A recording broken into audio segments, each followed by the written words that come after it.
ಎಲ್ಲರಿಗೂ ನಮಸ್ಕಾರ. Welcome to learn BCA Kannada YouTube channel.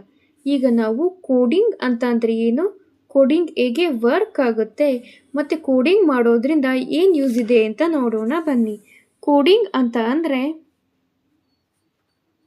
Writing instructions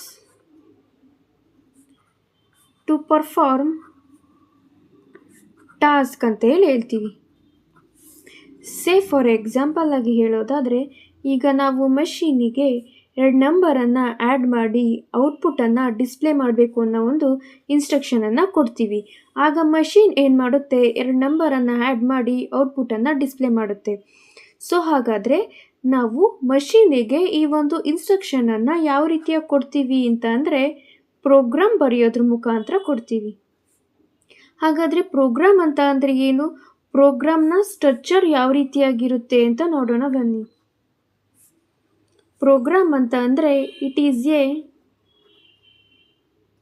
writing code in human readable language ಅಂತ ಹೇಳ್ತೀವಿ. Simple ಆಗಿ ನಾವು ಹೇಳೋದಾದರೆ, ಒಂದು ಎಕ್ಸಾಂಪಲ್ ಮುಖಾಂತರ int a comma b, int sum, printf %d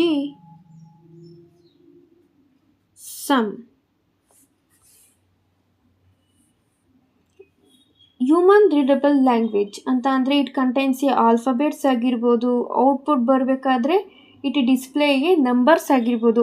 ಈ ರೀತಿಯಾಗಿ ಒಂದು ಹ್ಯೂಮನ್ ರೀಡಬಲ್ ಲ್ಯಾಂಗ್ವೇಜ್ ಮುಖಾಂತರ ಕೋಡಿಂಗನ್ನು ಬರಿತೀವಿ. ಹಾಗಾದರೆ ಈ ಒಂದು ಹ್ಯೂಮನ್ ರೀಡಬಲ್ ಲ್ಯಾಂಗ್ವೇಜು ಕಂಪ್ಯೂಟರ್ ಅರ್ಥ ಮಾಡ್ಕೊಳುತ್ತಾ? No, computer does not understand it. ಹಾಗಾದರೆ ನಾವು ಈ ಒಂದು ಲ್ಯಾಂಗ್ವೇಜನ್ನು ಕಂಪ್ಯೂಟರ್ ರೀಡಬಲ್ ಲ್ಯಾಂಗ್ವೇಜ್ಗೆ ಯಾವ ರೀತಿಯಾಗಿ ಕನ್ವರ್ಟ್ ಮಾಡ್ತೀವಿ? ಕಂಪ್ಯೂಟರ್ ರೀಡಬಲ್ ಲ್ಯಾಂಗ್ವೇಜ್ ಯಾವುದು ಅಂತ ನೋಡೋದಾದರೆ, ಕಂಪ್ಯೂಟರಿಗೆ ಬೈನರಿ ವ್ಯಾಲ್ಯೂಸ್ ಆದ ಝೀರೋಸ್ ಆ್ಯಂಡ್ ಒನ್ಸ್ ಅರ್ಥ ಆಗುತ್ತೆ. ಹಾಗಾದರೆ ನಾವು ಹ್ಯೂಮನ್ ರೀಡಬಲ್ ಲ್ಯಾಂಗ್ವೇಜ್ ಅನ್ನು ಕಂಪ್ಯೂಟರ್ ಅರ್ಥ ಮಾಡ್ಕೊಳ್ಳೋ ಬೈನರಿ ವ್ಯಾಲ್ಯೂಸಿಗೆ ಯಾವ ರೀತಿಯಾಗಿ ಕನ್ವರ್ಟ್ ಮಾಡ್ತೀವಪ್ಪ ಅಂದರೆ, ಯೂಸಿಂಗ್ ಎ ಕಂಪೈಲರ್ ಅಥವಾ ಇಂಟರ್ಪ್ರಿಟರ್ ಅಂತ ಹೇಳಿ ಕರಿತೀವಿ. ಕಂಪೈಲರ್ ಅಥವಾ ಇಂಟರ್ಪ್ರಿಟರ್ ಅನ್ನೋದು ಏನು ಮಾಡುತ್ತಪ್ಪ ಅಂತಂದರೆ, ಹ್ಯೂಮನ್ ರೀಡಬಲ್ ಲ್ಯಾಂಗ್ವೇಜಿಂದ ಮಷೀನ್ ರೀಡಬಲ್ ಲ್ಯಾಂಗ್ವೇಜ್ ಆದ ಬೈನರಿ ವ್ಯಾಲ್ಯೂ ಝೀರೋಸ್ ಆ್ಯಂಡ್ ಒನ್ಸಿಗೆ ಕನ್ವರ್ಟ್ ಮಾಡಿ CPU ಇಂದ ಔಟ್ಪುಟ್ಟನ್ನು ಡಿಸ್ಪ್ಲೇ ಮಾಡುವಂಥದ್ದು. ಈಗ ಕಂಪೈಲರ್ ಅಂತ ಅಂದರೆ ಏನು, ಇಂಟರ್ಪ್ರಿಟರ್ ಅಂತ ಅಂದರೆ ಏನು? ಕಂಪೈಲರ್ ಅಥವಾ ಇಂಟರ್ಪ್ರಿಟರ್ ಅನ್ನೋದು it is a translator which translates the code from human readable language to machine readable language ಆಗಿರುತ್ತೆ. ಈ ಒಂದು ಕಂಪೈಲರ್ಗೆ ಎಕ್ಸಾಂಪಲ್ ಕೊಡೋದಾದರೆ, Turbo C that converts a C programming language to binary values. Simple example. ಹಾಗಾದರೆ coding ಮಾಡೋದ್ರಿಂದ ಏನು use ಇದೆ ಅಂತ ನೋಡೋಣ ಬನ್ನಿ.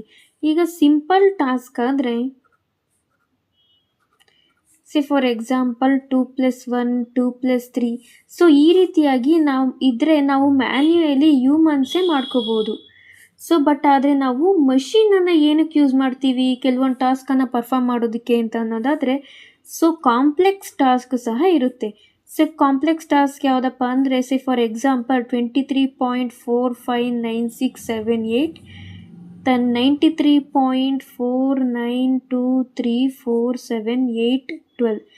ಈ ರೀತಿಯಾಗಿ ಕಾಂಪ್ಲೆಕ್ಸ್ ಟಾಸ್ಕ್ ಏನಾದರೂ ಇದ್ದರೆ, ಈ ಒಂದು ಕಾಂಪ್ಲೆಕ್ಸ್ ಟಾಸ್ಕನ್ನು ಮಷೀನಿಗೆ ಜಸ್ಟ್ ಇನ್ಸ್ಟ್ರಕ್ಟ್ ಮಾಡಿದ್ರೆ ಸಾಕು. ನಾವು ಈ ಥರ ಮಾಡಬೇಕು ಅನ್ನೋ ಒಂದು ಇನ್ಸ್ಟ್ರಕ್ಷನನ್ನು ಕೊಟ್ಟರೆ ಸಾಕು, ಔಟ್ಪುಟ್ಟನ್ನು ಅದು ಡಿಸ್ಪ್ಲೇ ಮಾಡುವಂಥದ್ದು.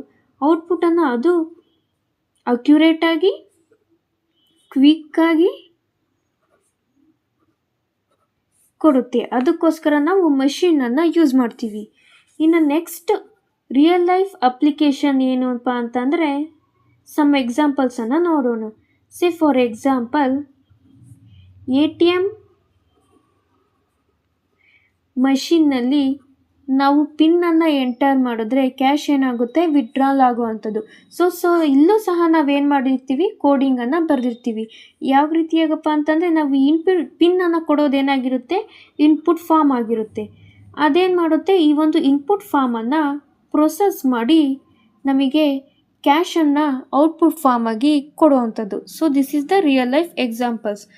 ಈ ರೀತಿಯಾಗಿ ಕಾಂಪ್ಲೆಕ್ಸ್ ಟಾಸ್ಕನ್ನು ಪರ್ಫಾರ್ಮ್ ಮಾಡೋದಕ್ಕೆ ನಾವು ರಿಯಲ್ ಲೈಫಲ್ಲೂ ಸಹ ವೈಡ್ ರೇಂಜಲ್ಲಿ ನಾವು ಬೇರೆ ಬೇರೆ ಪ್ಲ್ಯಾಟ್ಫಾರ್ಮ್ ಕಡೆ ಬೇರೆ ಬೇರೆ ಅಪ್ಲಿಕೇಶನ್ಸ್ ಆಗಿ ನಾವು ಯೂಸ್ ಮಾಡ್ತೀವಿ. ಧನ್ಯವಾದಗಳು.